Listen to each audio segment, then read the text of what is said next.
Hey, what's up, you guys? Hey, this is the slimmed down version of the Disenfranchised Amendments, Amendments 15, 19, 24, 26.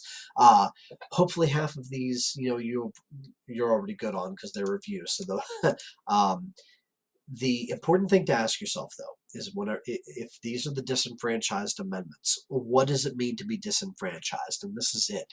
If you have been disenfranchised, you have had your voting rights either limited in some way, shape, or form, or just taken away altogether.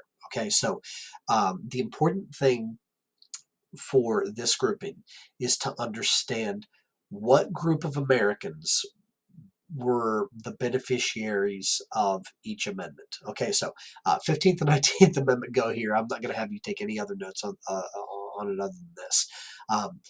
One group of Americans were benefited by the 15th Amendment, African American men.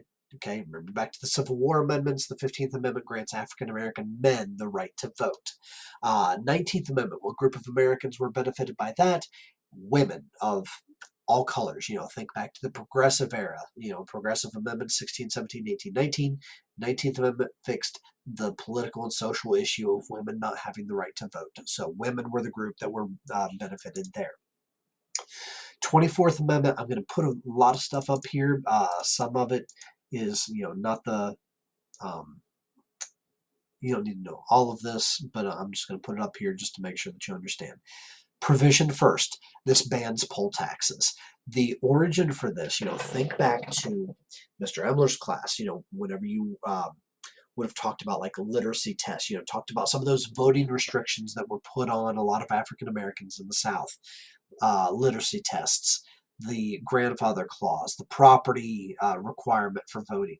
But then the other big one was poll taxes. So, actually paying a fee to vote. You don't have to pay a fee to vote in this country.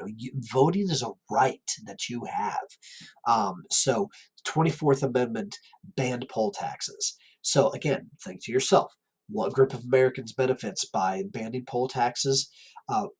Really, it was African Americans, because the only people that were really having their rights to vote taken away or limited, again, disenfranchised. The only people that were having that done to them were African Americans in the South, mainly during the 1960s. So that's the 24th Amendment.